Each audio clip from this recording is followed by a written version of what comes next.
Hey, Sharon. Good morning. It's your ex-sister-in-law, Melissa. How's it going? Just a friendly reminder that I'll be counting on you to join us at the Mothers Club luncheon today. Hey, Melissa. Good morning. Great to hear from you. How are things going with you? Yes, enough with the pleasantries. Just hurry up and make your way over to my house. As the esteemed wife of a highly influential businessman and the illustrious leader of the Mothers Club, I'll graciously enlighten you about the vast disparity between our social statuses. You do remember where my house is, don't you? It's that grand mansion perched atop the hill, visible to anyone with functioning eyes in this town.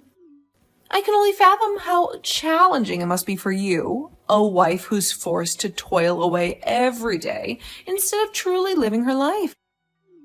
I thought it would be a magnanimous gesture to offer someone as destitute as you a fleeting glimpse into the opulent, high-class lifestyle, akin to that of a celebrity. I'm sorry, but I'm afraid I can't make it. I'm pretty sure I mentioned this before, but I have work on weekdays.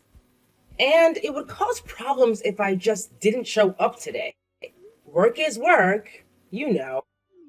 You may not have considered this, but declining an invitation from me, the esteemed leader of the Mothers Club, will undoubtedly stir up trouble.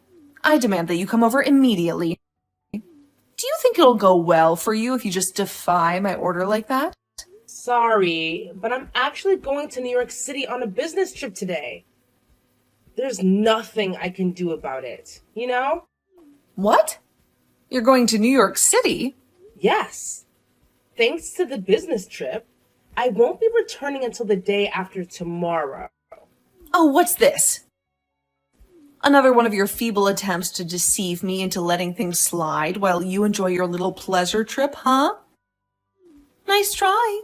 I can't believe that you could come up with such an absurd reason. I'm sorry, what? I told you already. This is a business trip. Oh, sure, you can say that. But let's not forget that New York City is also a fantastic place for sightseeing, as I'm sure you're well aware. It's amusing how you'd stoop so low as to use a flimsy business trip excuse just to indulge in a sightseeing tour and attempt to establish your supposed superiority. Pathetic, really. Claim superiority? What are you talking about? You've completely lost me. Naturally, someone as destitute as you would have the audacity to behave so impudently. It's crystal clear that you're desperately searching for anything to assert your superiority, because you know deep down that you can't measure up. Okay, look. You do understand the difference between a business trip and going traveling for fun, don't you? There is no way I would be willing to just travel to New York City for sightseeing when I am busy with work. And why do you keep saying that I'm poor? What evidence or basis do you have for making such statements? I couldn't care less about your excuses. It's not up to you to disobey my orders. As the illustrious leader of the Mothers Club, you better damn well listen to what I say. Cancel that insignificant little trip of yours right this instant, and make your way to the Mothers Club luncheon. I'm sorry, but there are some serious business negotiations I have to be a part of shortly. So I must be going. What? Don't lie to me. You're nothing but a pathetic loser. And if you do manage to find some work, I bet it's some sketchy gig that barely brings in any decent income. I'm not lying, and you're just wasting my time. If you'll excuse me, I really must be heading off now. Hold it right there, Sharon. Don't you dare walk away from me. We're not done talking yet. This is absolutely outrageous. I don't care about whatever work you have. This luncheon should be the top priority in your life. I can't believe the level of insolence you're displaying. Hello, Sharon. I'm contacting you about the regular Mothers Club luncheons. You told me that weekdays were no good, correct? Well then, how does next Saturday sound? The weekend should prove to be no problem for you, I imagine. Saturday? Well, I'm busy with work in the morning, but the afternoon should be fine. I think I can put that in my schedule. Thank you for adjusting your plans. Oh my. It's rare to hear you being so polite. If only you could be this docile all the time. I mean, it's not like I miss going to every single one. And I'm sorry if that impression ever came across. Also, docile? Anyway, it sounds like my schedule will allow me to go this time. But unfortunately, I can't guarantee that I'll be there every time in the future. So let me get this straight. In a world where a 2-day weekend is the norm, you're actually working on a Saturday morning? Is that what you're telling me? It's pretty clear that you're so poor that you'll do anything to scrape together some extra cash, huh? No. My company is just currently doing business with a company that is off on Sundays and Mondays rather than the traditional weekend. So anyone who is taking part in the meetings needs to go to work on the weekends. I am one of those people. So I have to work on Saturday mornings. Well, I'm a stay-at-home housewife, so I can't say I really understand any of that.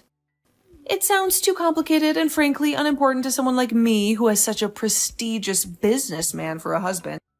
Speaking of him, your new husband is the head of sales department at that company, Synergy Innovations, right? Oh, so you were aware of that then. You're not that clueless after all, huh? Yes. Some time ago, my company was doing some business with Synergy Innovations, and I met him during one of our meetings. Oh, is that so? Oh, right. Yes. I heard something about that recently. I think he mentioned seeing someone whose name matched one of the Mother's Club list. Well, if that's the case, then we can have a great talk about it at the next luncheon. Won't that just be fantastic? Yes, sure. I'm looking forward to it. Thank you very much for the kind invitation. Hey, Sharon. Are you finally there or what? I bet you're already on your way, trying to make up for being fashionably late as usual. Don't keep everyone waiting, though. I'm sure they're used to your tardiness by now. Hurry up! Oh, good afternoon, Melissa. I just finished up with my work for the day, so I should be able to make it there by noon as promised. I've been preparing some of the best refreshments you've ever tasted, so I eagerly look forward to your arrival. Oh, Sharon, let's talk about today, shall we? You stormed off in a huff just because a little tea got spilled on you? Seriously, why are you so touchy? It's not like the tea was scalding hot and would have actually burned you or anything. Geez, lighten up, drama queen. It doesn't matter if it was hot or cold. Throwing a drink in someone's face is wrong no matter how you look at it. Don't you realize that? Oh my. Look who's got a little temper tantrum going on. Seems like you've got a real short fuse, huh? Just so you know, all that stress isn't doing any favors for your health or your complexion. Maybe you should try exercising some self-control and not let your emotions run wild. It wouldn't hurt for you to be more reasonable, you know. The woman who splashed tea in my face at a public gathering is telling me to be reasonable? That's a laugh. Oh, look at you playing the victim card. It's no surprise that your snide and condescending attitude rubs everyone the wrong way. But hey, I guess you're just used to being disliked, aren't you? It's not exactly a mystery why people can't stand you. When did anyone ever mention something like that? Well, if you bothered to show up at the luncheons more often, maybe you'd have a clue. But I understand you're too busy being poor and having no real opportunities in life. Trust me, I totally get it. However, that still doesn't excuse your pathetic behavior earlier. I can see why you're so angry, though. Clearly, you're just seething with jealousy over how successful my husband is. I mean, yeah, he's absolutely outstanding. It must eat you up inside. Yeah, he probably is. But when he mentioned how he just recently managed to close some business with another big company, you just had the scariest look on your face. You're lucky I was the one looking at you at the time because anyone else would have caused a scene. I thought that since you were someone who seemed to have to go out on lots of business trips, I thought you would be well aware of all the work that my husband's business would involve, as you have to deal with it so often. And yet, after hearing about how successful he was, Your expression was completely giving away how frustrated you were. I hope you know. It's not good for you to be so jealous of my husband. He's just a truly spectacular businessman with some strong business connections. That's all. Oh, is that so? That's the impression you got? So you're saying I looked jealous? Oh, absolutely. It's crystal clear that you're the type of person who wears her emotions on her sleeve. Your thoughts were written all over your face, so obvious. I purposely splashed that tea on you to try to cool you down because you were getting so heated. What with that jealous expression and your clenched fists? People like you just drive me up the wall. Don't blame me. Anyone in my position would have felt compelled to do the same thing. It's only natural. Ignoring your attempts to justify the unjustifiable, I just want to confirm something with you here. Your husband was saying that he was the one who closed that deal, right? Yes. Yes, he was. He closed the deal with one of the biggest companies in the industry, Celestia Corp. That sounds strange to me. When I think about the days when Synergy Innovations representatives came to our company for negotiations, the only people who came were young women. Huh? Your company? Sharon, are you saying that you're an employee of Celestia Corp? Yes, actually. Anyway, I heard something at the luncheon that didn't sit right with me. So, I'm planning to talk to some of our staff at the start of next week. Huh? What's this all of a sudden? Are you going to be trying to look into my husband's business or something? Well, depending on how things pan out with the investigation, the business contracts between Synergy Innovations and Celestia Corp might end up having to be terminated. What? Well, it may come to pass that we'll have to speak directly to your husband, or at least to some other Synergy Innovation staff. I can't say one way or the other what the conclusion could end up being, though. It could be fine, but it could also become quite a problem. Hold on, Sharon. What are you talking about? Explain everything to me. I'm sorry, but you'll have to excuse me as I must be going. Sharon, you need to do something about this now. All this is your fault. Hurry up and do something. What is it? Sorry, but I'm in the middle of eating dinner. Can this wait? At this rate, I'm going to end up getting divorced.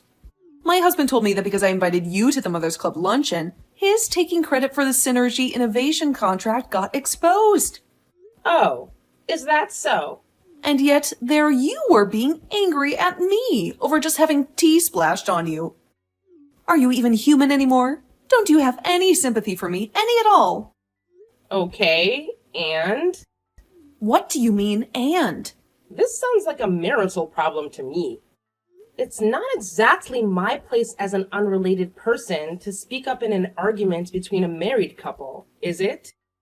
Can't you just say something to him to get him to calm down? Something about how the contract will be fine or something. Look, this is the most important thing to me, so just do something.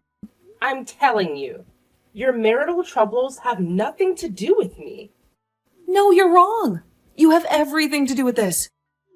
I had no idea your husband was the president of Celestia Corp. How was I supposed to know that you were related to someone so important there? And on top of that, it turns out that it was actually one of my husband's subordinates who had managed to close the contract. He had just wanted the credit and tried to act like he was the one who did the work involved. There's no way I would have known about any of that. How could I possibly known what was going on? I'm totally innocent. Well, regardless of whether or not you knew about it, the fact of the matter is that your husband tried to steal the credit for someone else's work. That's why he has to take responsibility for his wrongdoing. That's why I'm asking for your help. You're connected to the top of Celestia Corp. Put in a good word or something. Make it so that the contract doesn't get canceled. Just do something. You're also at fault, remember? Oh, the contract? That's not getting canceled. Things will proceed normally. Really? That's a relief. Yes. With conditions attached, of course. Conditions? Well, if everything had gone as your husband had wanted, after the contract was finalized, he would have tried to make sure he was the one in charge of it. Of course, that will be completely unacceptable. That doesn't sound good. My husband will be so angry. I can imagine he will, but that's not my problem. Anyway, if the woman I mentioned earlier who actually closed the deal becomes the one in charge of it, the contracts can remain, and business can continue. Of course, we have already informed the Synergy Innovations executives of these conditions. If that happens, then my husband will be removed from the project entirely. He might even end up getting fired. Please, it won't be any good if he gets kicked off. You need to do whatever you can to let him be in charge of the contract. If he's in charge, then everything will be all right. Look, I have told you already, haven't I? The executive staff of Synergy Innovations has already been notified. There's nothing else I can do at this point. They already know everything. Yes, this has become a problem between two companies. The scale of the issue has far surpassed that of one couple's marital dispute. All I did was splash some tea on you, and now you're acting like I committed some unforgivable crime. What on earth possessed you to go to such extreme lengths just to get back at me? Talk about an overreaction. Get a grip, will you? Melissa, I think you're misunderstanding things here. You splashing tea on my face had absolutely nothing to do with the precarious situation that has developed between Synergy Innovations and Celestia Corp. It didn't? Oh, thank God. Yes, the two events, while happening at similar times, were completely unrelated. The contract issue resulted solely from your husband trying to steal credit for closing the deal. Thanks to that, it became a company-spanning issue.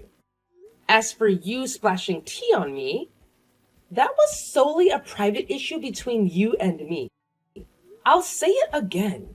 Those two events had nothing to do with each other. You splashing tea on me wasn't what caused the marital problems you are having now. I had no intention of trying to connect those two events together, nor do I now. Please keep that in mind, and don't get it mixed up anymore, okay? Sharon, what's going on? What did I just receive at my door? A man is telling me I've been served, and it says you're suing me for assault? You're trying to get damages? Why are you doing this to me? Good evening, Melissa. As poorly timed as ever, I see. I think it should be obvious what is happening, as you just described it to me yourself. Do you think splashing tea in my face wouldn't fall under the definition of assault? It could have been hot. I could have been horribly burned. What are you blabbering about? You claimed that you wouldn't seek revenge on me for accidentally splashing tea on you. And now you have the nerve to backtrack on your own words? How dare you? Well, that's not all either. I'm also suing you for defamation.